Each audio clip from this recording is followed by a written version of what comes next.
If you're wondering how much does it cost to build an effective website that generates results, then today's episode is going to be for you, because I'm going to talk through with you a few different options that you can consider when it's time to either build or update your website. So stay tuned and we'll dive right in.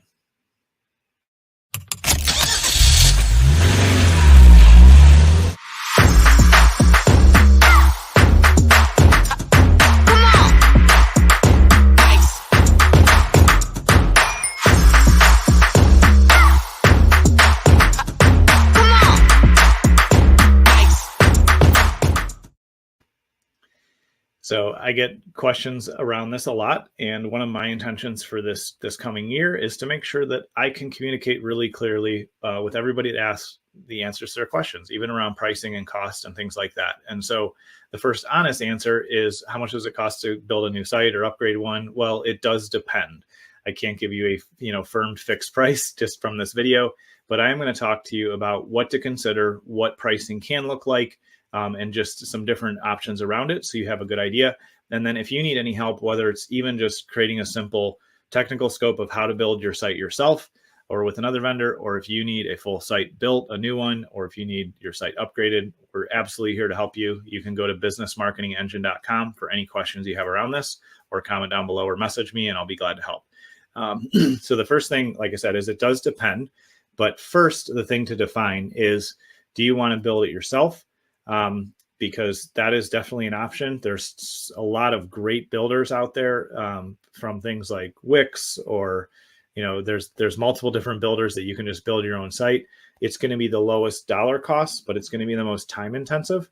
And building a website is learning a new skill. Even if you're using something that has, pre-built templates and it's a builder and it's easy to navigate, there's still just a lot of things to consider. So be willing to watch some of the training I have around websites like we did this week, look up other things on YouTube, do reading. Like, you're going to have to invest time to get the result you want.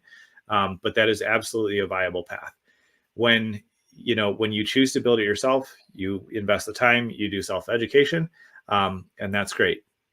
There are a couple other options to think about. Are you can have somebody else build the site as a templated site where they have some pre-built things and then they customize it for you, or they even use a builder and do it on your behalf. And in that case, I've seen projects like that range from, a few $100s, which is, on the very low side, to $1,500, $2,000, maybe even $3,500, to use a templated site and build it. And then the third path, as far as major paths, either build it yourself with like a builder, build it with, a website developer using a template, so they don't have to be super skilled or be designers or have to know how to code everything. And you can use a template, but have somebody build it for you. And then the third option is to build something completely custom, where it's custom designed, it's custom coded. Often those are going to be built on some open source frameworks, but you're going to be able to have whatever look and feel and whatever functionality you want. And so thinking through the different options, again, the lower amount of money that you invest in building a site, you're going to have more time on your own spent providing information or being involved in, using a template or building it on your own kind of platform. But when you go custom, the advantages are that you have the exact look and feel you want. You can have any type of functionality. It's easy to move around elements or contact forms or install things that you want to use, because you're fully building a custom site. So when we think through the pricing of those different options, when you're using a builder like Wix or something similar, typically you're only spending a few bucks a month or something like that. I've seen them everywhere from $10 a month to $50 a month, or some even $100 a month. But you essentially get your site set up using their platform, and then you pay a hosting fee and access to their platform, and you pay on a monthly basis. When you look at a templated site, where you go to a website developer or an agency or something and say, like, I want a simple site, but I want to use a template or something pre-built that we can customize. Again, somewhere around the $1,500 mark is kind of a middle of the road price there. It can be higher or lower depending on who you're working with and what you're asking for. But with templates, just bear in mind that you can only change so many elements before you start to kind of break or hack apart the template that was originally designed, and it's not going to look quite as good as you want it to.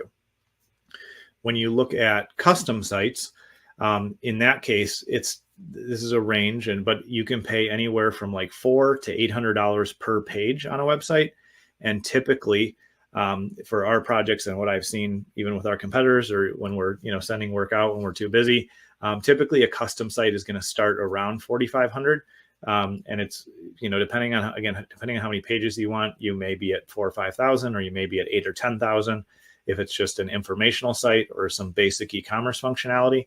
And then when you get into more advanced, like web applications or full, business operation sites that do automation and work for employees, do automatic work for, customers and prospects, when you're really building it out as a, business tool, then you're investing more in it, but you're getting more performance and results from it.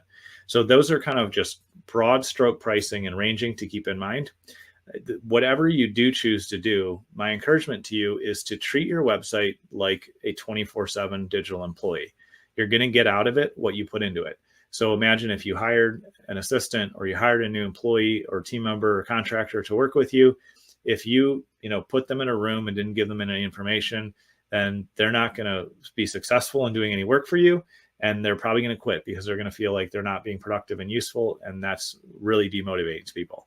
But if you hire somebody and you have them follow you around and they gather the information of what your job is, if you have them train in different departments where they're going to work, if you continually on a monthly and annual basis are investing in training and putting more into them, they're going to be able to produce more results for you. They're going to be more happy with their job, and they're going to be an asset for your company.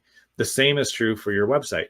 If you treat your website like, oh, I have to have it and I'm just sticking it up there and I hope it works out, but I'm not going to spend time or money on it, then it's going to perform at that level. It's going to be something that doesn't, produce a lot of results. If you treat it like the digital employee that it should be, and whether you're doing custom or a template or even a site you build yourself, then you're going to be able to consistently update it, put useful information up there that helps your prospects and customers. You're going to build forms and automations that, save you time. You're going to optimize it so that Google recognizes a site. If you put time and effort into it and you continually try to optimize it and make it a more useful tool, then more people are going to use it and you'll get more return out of it. So make sure you treat your website as an asset that you continually invest in so that you can get better results with, and just be intentional about realizing that if I need to spend less money for budget reasons right now, then I need to carve out more time to invest in making the website productive. If I'm in the position where I want to have something custom that really performs well, then I can invest a little bit more money and I can have less personal time involved. That's generally the case in a lot of areas in business, and it's definitely the case here. And so I wanted to just, again, break down what pricing looks like, for these types of projects, what you can expect, and hopefully this will help guide you forward.